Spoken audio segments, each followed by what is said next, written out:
وسلام علی عبادہ الذین اصطفیٰ اما بعد۔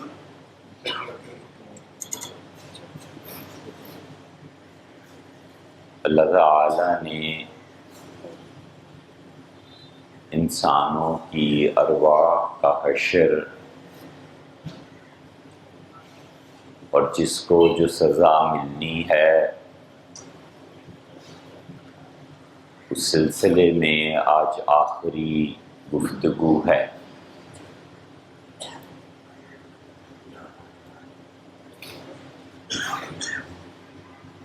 گزشتہ جمعہ کو عرض کیا تھا کہ چولے لٹکے ہوئے ہیں، اور ایک چولا وہ ہے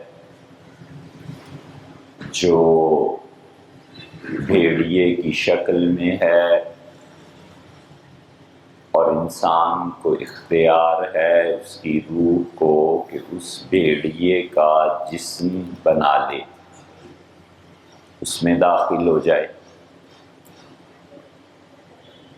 ایک چولا لٹکا ہوا ہے اور وہ چیونٹی ہے، یہ متکبر آدمی چیونٹی کی شکل میں اس کی روح گھس جائے۔ ایک چولا لٹکا ہوا ہے اور وہ کتا ہے، روح کتے میں داخل ہو جائے۔ ایک سور کی شکل کا ہے، اس میں چلا جائے۔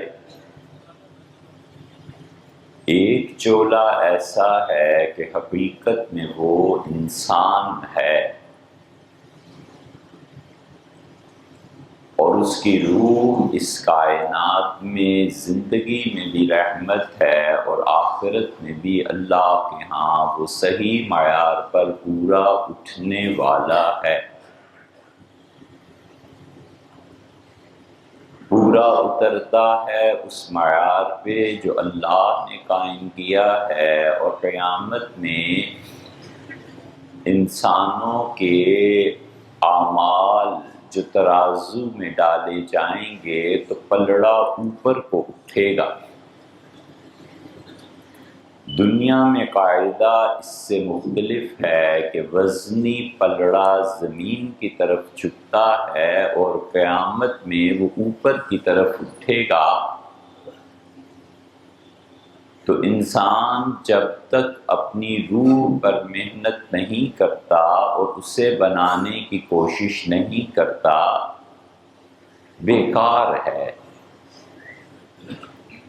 وہ اللہ کے بندے جن پر وہ عالم منکشف کیا گیا، انہوں نے ان ارواح کا حشر اور جس چولے کو انہوں نے اپنایا تھا اپنی آنکھوں سے دیکھا۔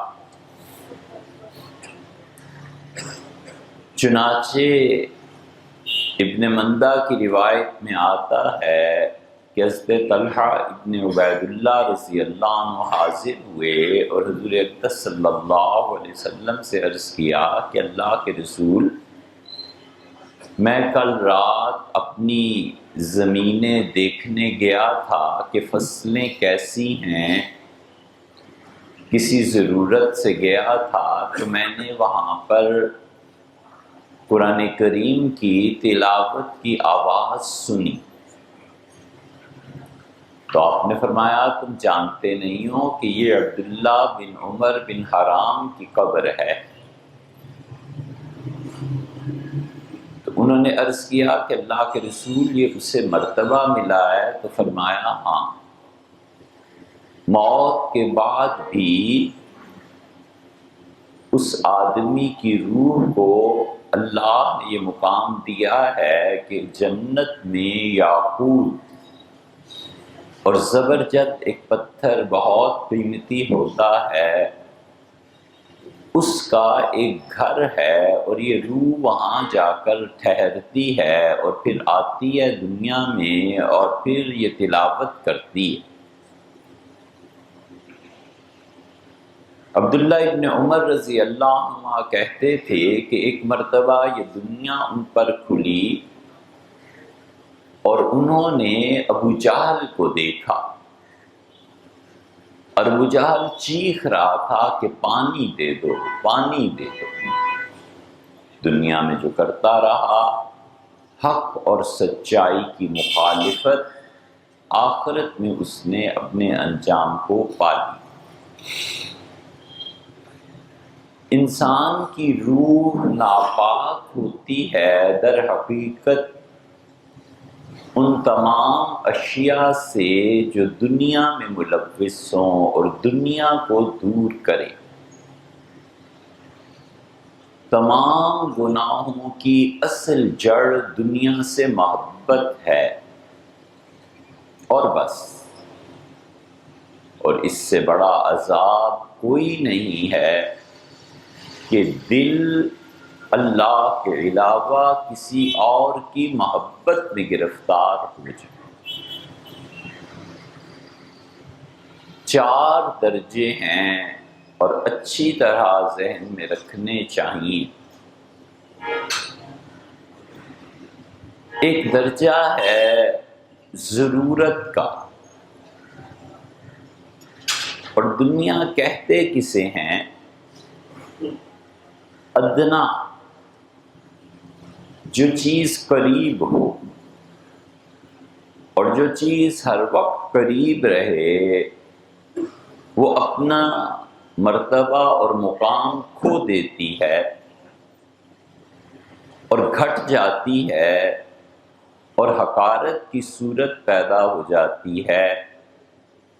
تو ادنا اس معنی میں، اور ادنا کی تانیث دنیا ہے، مؤنث ہے، اور قاعدہ قدیم زمانے کی تہذیب میں یہ رہا ہے کہ مؤنث عورت کم درجے کی اور مرد زیادہ درجے کا۔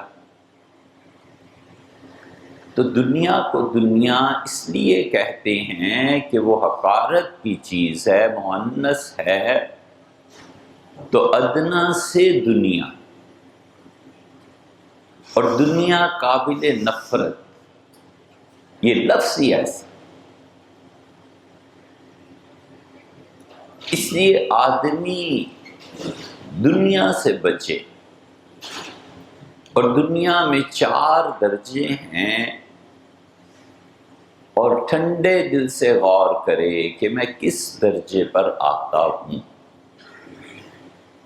سب سے پہلا درجہ ضرورت ہے، اور ضرورت اور ضرر عربی میں کہتے ہیں اس چیز کو جس کے بغیر گزارا ہی نہ ہو سکے، ہلاکت ہو جائے۔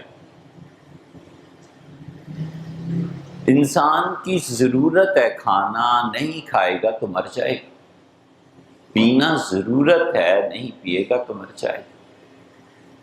زمین کہیں پہ وہ ٹکے، یہ ضرورت ہے، یا ان چیزوں کی ضرورت ہے جس پہ اس کے پاؤں جمے تو ہوائی جہاز ہے، ٹرین ہے، بالآخر ٹکنے ہیں کہیں پاؤں، اور زمین چونکہ مرکز ہے، اس لیے یہ ضرورت ہے کہ وہ سپیس اس کے پاس ہو، اور ٹائم اس کی ضرورت ہے۔ وقت سے باہر نکل کے کہاں جائے گا؟ وقت سے باہر نکلنے کا ایک ہلکا سا آئیڈیا یہ خواب ہے جس میں آدمی ٹائم اور سپیس کو کراس کر جائے، اور اس کے علاوہ اتنی بڑی مثال غالباً کائنات میں نہیں ہے، یا پھر وہ صوفیہ کا عالم ہے، روحانیت کا، جہاں وہ ٹائم اور سپیس کو کراس کر کے پھر کہیں پہنچتے ہیں۔ تو ضرورت کے بغیر آدمی جی نہیں سکتا۔ دوسری چیز حاجت ہے۔ حاجت یہ ہے کہ مرے گا تو نہیں، مگر شدید تکلیف میں مبتلا ہو جائے۔ لباس حاجت ہے، سردیوں میں گرم لباس نہیں اور گرمیوں میں ہلکا لباس نہیں، تو مر تو نہیں جائے گا مگر شدید تکلیف۔ نکاح ہے، نہیں ہوا، نہیں کیا، شدید تکلیف میں گزرے گا لیکن مر تو نہیں جائے گا۔ یہ حاجت اور ضرورت، یہ دونوں ایسی چیزیں ہیں جو انسانوں کے ساتھ خدا نے چپکا دی ہیں ایک طرح سے، اور انسان اس کے بغیر زندگی بسر نہیں کر سکتا۔ جوانی میں کر لیتا ہے کہ ضرورت وہ پوری ہوتی رہے اور حاجت پوری نہ ہو۔ طاقت ہوتی ہے، پہاڑ سے لڑنا چاہتا ہے، ایسے مکہ مارے کہ گویا پہاڑ ریزہ ریزہ ہو جائے۔ یہ سب اس طاقت کی باتیں ہیں جو اللہ نے عنایت فرمائی اور اسی کا احسان۔ اور تیسری چیز راحت ہے، آرام ہے، سکون ہے۔ بہت سے اللہ کے بندے طبعی طور پر راحت کو پسند کرتے ہیں۔ مثلاً پنکھا چل رہا ہو، طبیعت ہے۔ بعض لوگوں کو دیکھیں شدید گرمی ہے، نہیں چل رہا پنکھا، نہ صحیح، بجلی گئی ہے یا نہیں گئی پرواہ نہیں۔ یہ سب راحت کی چیزیں۔ بعض طبائعیں ایسی ہیں کہ اے سی کے بغیر گزارا ہی نہیں ہوتا، وہ لکھ نہیں سکتا، پڑھ نہیں سکتا، کھانا نہیں کھا سکتا، کام نہیں کر سکتا۔ اس کے لیے یہ راحت گویا ایک طرح سے حاجت کی چیز بن گئی ہے۔ یہ بھی ٹھیک ہے، اللہ نے ہر ایک کو اپنے درجے پہ رکھا۔ راحت کے اسباب ہیں۔ ایک آدمی کہتا ہے کمفرٹر چاہیے، لحاف چاہیے، روئی کا چاہیے۔ دوسرا کہتا ہے روئی کا بہت بھاری ہو جاتا ہے، مجھے پولیسٹر چاہیے۔ یہ سب راحت کی چیزیں ہیں، اور یہ راحت کی چیزیں بھی اللہ تعالیٰ نے عجیب بات ارشاد فرمائی اور فرمایا کہ لوگوں قل من حرم زینۃ اللہ التی اخرج لعبادہ والطیبات من الرزق، ان سے پوچھئے کہ لوگوں کون ہے جس نے راحت اور آرام کی چیزیں تم پر حرام قرار دی ہیں اور کھانوں میں سے پاکیزہ کھانے، کون اسے حرام کہتا ہے؟ حضور اقدس صلی اللہ علیہ وسلم نے بعض وجوہ سے صرف ایک چیز کے متعلق فرما دیا تھا، شہد کے متعلق، کہ میں آئندہ نہیں کھاؤں گا۔ اللہ نے فرمایا کہ اے نبی صلی اللہ علیہ وسلم، کیوں آخر شہد کے متعلق آپ نے یہ کہا؟ تبتغی مرضات ازواج، اب بیویوں کی خوشی چاہتے ہیں۔ قد فرض اللہ لکم ان تحلۃ ایمانکم، اللہ نے ضروری قرار دیا ہے، توڑیے اپنی قسم کو اور شہد چکھیے۔ حضور صلی اللہ علیہ وسلم نے شہد منگوایا، چکھا، اور ایک غلام کفارے میں آزاد کیا۔ قل من حرم زینۃ اللہ التی اخرج لعبادہ، اللہ کہتا ہے کہ ان سے پوچھ، آرائش کی چیزیں، خوشبو ہے، رنگ ہیں، اچھی سواری ہے۔ حضرت رسالت مآب صلی اللہ علیہ وسلم اپنی سواری کے لیے سب سے اچھی سواری جو مدینہ منورہ میں آتی تھی اسے خریدتے تھے۔ لمبی فہرست۔ اور چوتھی چیز ہے محبت۔ یہ محبت جب شروع ہو جائے تو پھر رک جائے، یہ محبت روح کو داغدار کرتی ہے۔ بہت سمپل سی بات ہے کہ کائنات میں اصل وجود اللہ کا ہے، اللہ کے علاوہ کوئی وجود نہیں۔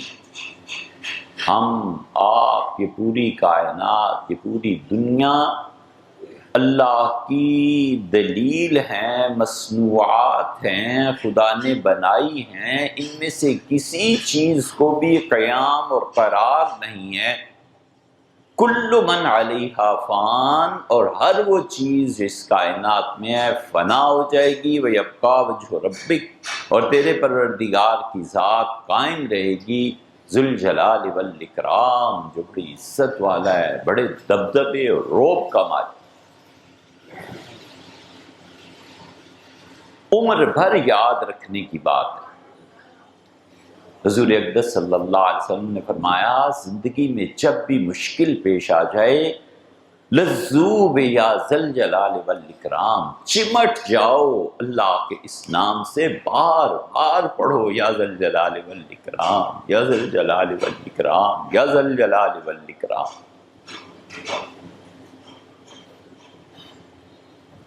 ہم بے ادبی نہیں کرتے، لیکن حیرت ہوتی ہے، مشکل زندگی میں پیش آ گئی، حضرت سے تعویذ، حضرت سے جا کے دعا، حضرت کی دعا تو خیر حدیث سے بھی ثابت ہے، لیکن تعویذ لینا، مشائخ اپنے ورد بتا رہے ہیں، یہ نام پڑھو اللہ کا، یہ نہیں کہتے یہ غلط ہے، لیکن یار جب حضور صلی اللہ علیہ وسلم خود فرمائیں کہ مشکل پیش آ جائے تو چمٹ جاؤ یا ذل جلال والاکرام سے، تو حضرت کے بتائے ہوئے طریقے سے بڑا طریقہ کون سا؟ ہمیشہ یاد رکھیں جب مشکل پیش آئی 1000 بار، 2000، 5000، 500 ہمیشہ پڑھے یا ذل جلال والاکرام۔ عبداللہ ابن مسعود رضی اللہ عنہ کہتے تھے پہاڑ ٹوٹ جاتا ہے اس سے۔ یہ اتنا بڑا وظیفہ بتایا۔ کائنات میں حق تعالی شاہ نے جو کچھ پیدا کیا ہے یہ اس کی مصنوعات ہیں، دلیل ہے۔ یہ نہ ہوتی چیزیں تو اللہ تک عقل استدلال کیسے کرتی؟ اس لیے حق تعالی شانہ کے بعد کائنات کی سب سے بڑی چیز یہ انسان کا دل ہے، اس سے بڑی چیز کوئی نہیں۔ آپ سوچیں کبھی۔ اسی لیے حضور اقدس صلی اللہ علیہ وسلم نے فرمایا نا، اللہ نے کہا تم میں سے ہر شخص میرا اتنا فرما بردار ہو جائے جتنا حضور اقدس صلی اللہ علیہ وسلم کا دل میرا فرما بردار ہے، ما زاد فی ملکی شیئن، تم میری کائنات میں کیا اضافہ کر لو گے؟ اور ہر ایک ایسا دل لے آئے اتنا نافرمان ہو جائے جتنا فرعون اور ابو جہل ہیں، ما نقص من ملکی شیئن، ہماری کائنات پہ کیا فرق پڑتا؟ کائنات میں سب سے خوبصورت، سب سے اچھی چیز انسان کا دل ہے۔ یہ دل جب راحت کے بعد محبت کے درجے میں پہنچتا ہے نا تو یہاں سے خرابی پیدا ہو جاتی ہے، یہاں سے تباہی مچ جاتی ہے۔ ایک طرف اللہ ہے، وہ کہتا ہے تمہارا دل مجھے چاہیے، مجھ سے محبت کرو۔ وہ کہتا ہے کہ لا یرجون لقاءنا، اور جو لوگ ہم سے ملنے کی تمنا نہیں رکھتے، جو لوگ ہم سے ملنا نہیں چاہتے، قیامت میں ہم ان کے ساتھ سختی سے پیش آئیں گے۔ ہم اتنے نالائق ہو گئے ہیں کہ ہمیں کوئی تمنا ہی نہیں رہی کہ اللہ جنت آئے، جنت ملے، آپ کی خدمت میں حاضری ہو، کبھی دست مبارک چومیں، کبھی اللہ تیرے سامنے سجدہ کریں۔ خواب میں بھی جنت نظر نہیں آتی، کاریں نظر آتی ہیں، دنیا نظر آتی ہے، جن چیزوں سے محبت ہوگی وہی نظر آئیں گی نا۔ ایسی نالائکی چھا گئی ہے۔ لا یرجون لقاءنا، اللہ فرماتا ہے یہ ایسا بدبخت ہے، اس سے مجھے ملنے کی تمنا بھی نہیں۔ ہر جمعے کو آتے ہیں آپ، کبھی کبھی ہم آپ کے سامنے وہ چیز بیان کرتے ہیں آپ کے آنے کی قدر کی وجہ سے، آپ کتنے کام چھوڑ کے کتنی محبت سے تشریف لاتے ہیں۔ یہ آج سے 1000 سال پہلے کے علماء بیان کرتے ہوں گے، 1000 سال پرانی چیزیں ہم آپ کے سامنے رکھتے ہیں، آپ کی قدر کرتے ہیں۔ ہر جمعے آتے ہیں آپ اللہ سے مانگنے کے لیے، کسی جمعے ملاقات کے لیے بھی آؤ، اللہ سے ملو۔ کوئی لمحہ ایسا بھی ہونا چاہیے جس میں کہے اللہ آج مانگنا نہیں ہے، بس آپ کی تعریف کرنی ہے۔ کبھی کہے اللہ آج کچھ نہیں لینا، آج تو آپ کی ستائش، آپ کی مدح، آپ کی پاکیزگی، آپ کا شکر ادا کرنا ہے، آج مانگنا کچھ نہیں۔ مانگے بھی۔ کبھی آئے کہ اللہ آپ سے آج مانگنا ہے، کبھی آئے کہ اللہ آج آپ سے شکایت، شکوہ عرض کرنا ہے، حکایت کرنی ہے کہ کیا کیا ہو رہا ہے، آپ کیوں نہیں ان کو تبدیل کرتے۔ یہ سب بندگی کے رنگ ہیں، اور بندگی کے رنگ میں رہنا چاہیے کائنات میں۔ اس سے بڑا انعام کیا ہو سکتا ہے کہ بندہ بندہ بن جائے۔ اس لیے محبت کے درجے میں نہ آنے دے، ضرورت پوری کرے، حاجت پوری کرے، راحت کو اختیار کرے۔ کون پوچھ سکتا ہے؟ کچھ بھی نہیں، خام خواہ فتوے جڑنے۔ لیکن جو ہی محبت کے دائرے میں یہ چیزیں آئیں نا، غارت ہو گئی۔ اولاد سے تمنا رکھنا کہ یہ میرے بڑھاپے میں کام آ جائیں گے، غلط ہے۔ مت توقع رکھے، اللہ نے ضروری قرار دیا ہے بچوں آپ کی پرورش کر رہا ہوں، بس اللہ کا حکم ہے، اسے پورا کرنا ہے۔ بڑھاپے میں کیا ہوگا اور آخرت میں کوئی ذمہ داری نہیں، کچھ نہیں، اللہ مانے۔ احسان نہ جتلائے، یہ نہ چیزیں کرے۔ جب آدمی کا دل اللہ کے علاوہ غیر کی محبت میں گرفتار ہو جاتا ہے تو پھر وہ چولا پہنتا ہے جس کا ذکر ابتدا میں کیا۔ پیسے کی محبت میں گرفتار ہو گیا تو اس کا لباس الگ ہو گیا۔ اپنی نفس اور ذات کی عزت میں مبتلا ہو گیا کہ میں سب سے بڑا ہوں، تو اس نے ایک چولا اتارا، چیونٹی کا لباس، اس میں روح کو داخل کر دیا۔ اور حضور اقدس صلی اللہ علیہ وسلم نے فرمایا کہ قیامت میں ایسے لوگوں کے پاؤں تلے روندے جائیں گے۔ اور محبت دو چیزوں کی رہ گئی، ایک کھانے پینے کی اور ایک جنس کی۔ 24 گھنٹے اس کا دماغ برباد کر دیا اس نے اپنی صلاحیتوں کو۔ اللہ قرآن میں کہتا ہے مثلہ کمثل الکلب، اس کی مثال کتے جیسی ہو گئی۔ اس کی روح نے مرنے کے بعد کتے کا شکل اختیار کر لینی ہے۔ اللہ اللہ خیر، وہ کتا جہنم میں جلے اور انسان بنے، پھر جا کر خدا کی رحمت ہو اور وہ جنت میں جائے۔ خود پسند کر لے میں نے کیا کرنا ہے۔